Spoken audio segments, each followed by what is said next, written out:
So there's this really cool thing that happens a lot when you play team-based games like MOBAs, so League of Legends, Dota, Smite, you get the idea. I'm going to use Smite as my example case here because it's what I have the most experience with, but these situations are very common across all team-based games. So what happens is you tend to see more players in these types of games who typically fall under the fuckwit category of video game players. And here's a quick example of what I mean from a recent match I played in Smite. So I entered a ranked conquest game, and the enemy duo lane is unfortunately pushing up our duo, so our jungle calls for a gank and heads over. You know, looks pretty typical so far. It's kind of an early game situation that you see a lot. I'm playing mid, by the way, so our jungle, Bakasura, goes in for the gank, and I don't know what happened. I'm in mid, but our support, Ares, gets first blooded, unfortunately. But as everyone who plays Smite knows, while giving up first blood kinda sucks and you might lose a little bit of farm, it's not the end of the world. Especially when our solo laner got a kill a few moments later to even things up a little. However, our Ares, as you will soon see, is the quintessential example of the shit turd class video game players who should never install any game that isn't single player. So I'm going to finish up my example here, and then I will discuss my personal 3-step process in dealing with these numbnuts and how to alleviate the gravity of shit they exude on your games. So, not 3 seconds after Ares dies, I start to see him type and spam F6, GG, ADC is a bot, pinging all over the place. And for those who don't know, hitting F6 in a Smite match calls for a vote to forfeit the game completely, which you can't even do until 10 minutes into the match. So it's 2 minutes and 30 seconds when he first says this, so you kind of see where this is going. In some cases, the player who acts like this, might be very salty the rest of the match and, just kind of be an asshole, but at least he'll still try to win and play the game. Our Ares, though, king of the fucking salt mine, has to prove his point and do what he feels is best. So here's a map of the conquest map in Smite, and here's Ares. This is what he does for the rest of our 20-minute or so match. Smite is a 5v5 team-based game like any other MOBA. And while there are the cases where your team can win a 4v5 or even a 3v5, there are rare situational circumstances that must be present to allow this to be the case. The reality is, however, you will lose 9 times out of 10 if you do not have a full team that is actively trying to win.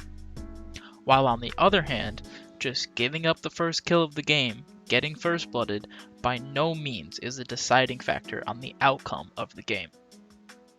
So, Ares elects to basically stop playing the game and start trolling, which is a perfectly reportable offense.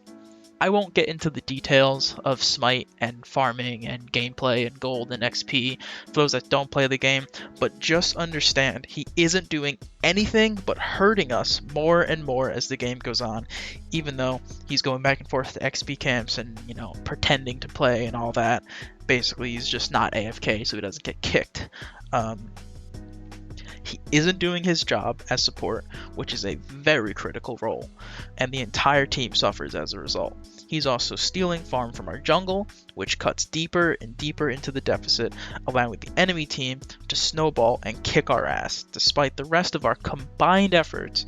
And we did put forward a lot of effort, including excellent communication between us and some sick plays from the jungle and solo, which offered a little bit of hope for a comeback. Hope for a comeback, that is, until the second wave of fuckwittedness entered the match. So, our solo laner, Arachne, who was doing great by the way, began to type and ping Ares, saying, "Come on, you need to play, you should at least try, we're gonna report you if you don't." And this went on for a little bit, but all that happened was our Ares got madder and madder, claiming that we were being mean to him and he didn't do anything wrong, and our ADC is a bot and the game is over and we should just F6 and he's better than everyone.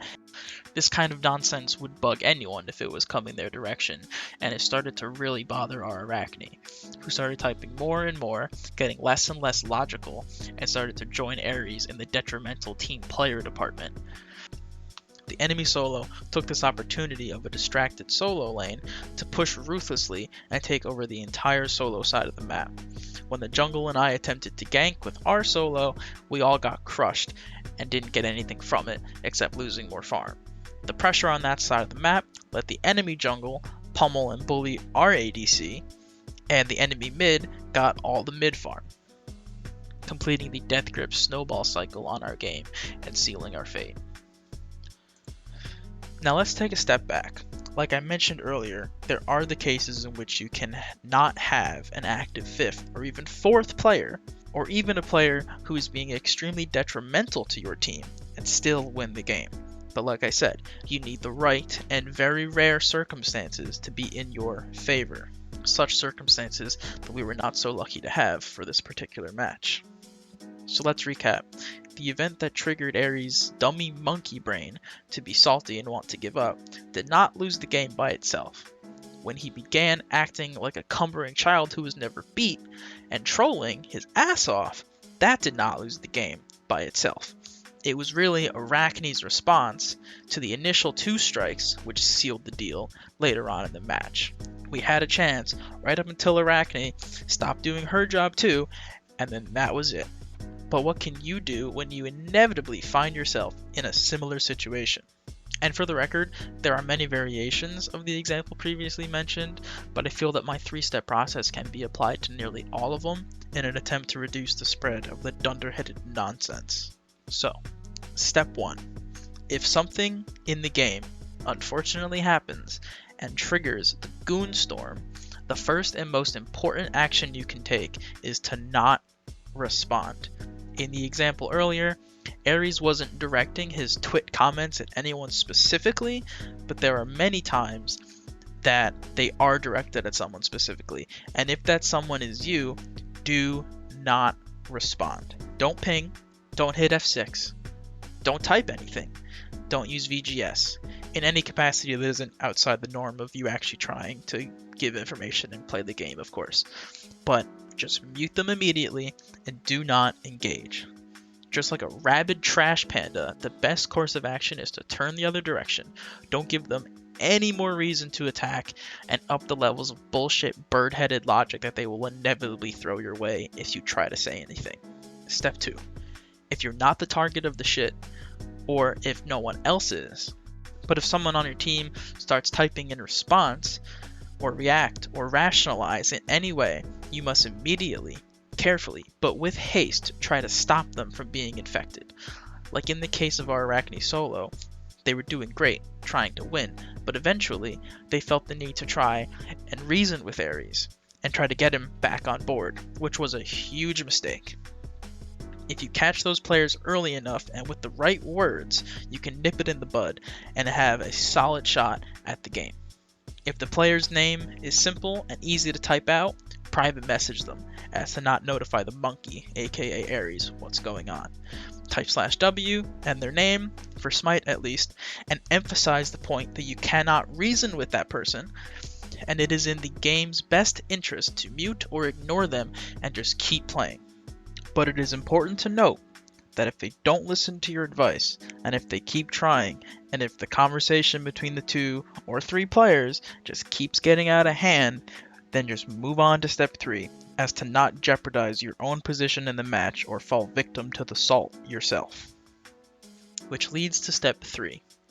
If you haven't said anything to the main shitbag yourself, if you try to keep your team level-headed and focused, but the rage still ensues, the only option you have left is to keep trying your best, mute those who offer no strategic value, but rather an emotional tax on you and your gameplay, and just move on.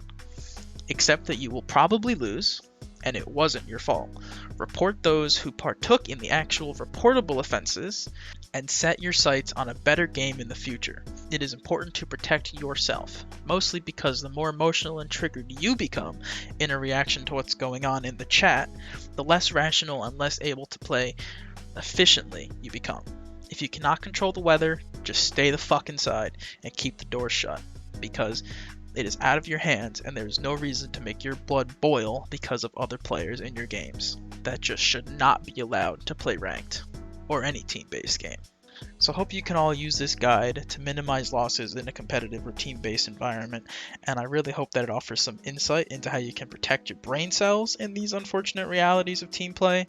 If you think you would like a more technical and psychologically focused breakdown of this kind of behavior, let me know in the comments and leave a like so I can get working on it. And check back next week for another rant/discussion on some other topic over top some impeccable Rocket League gameplay. Have a good one.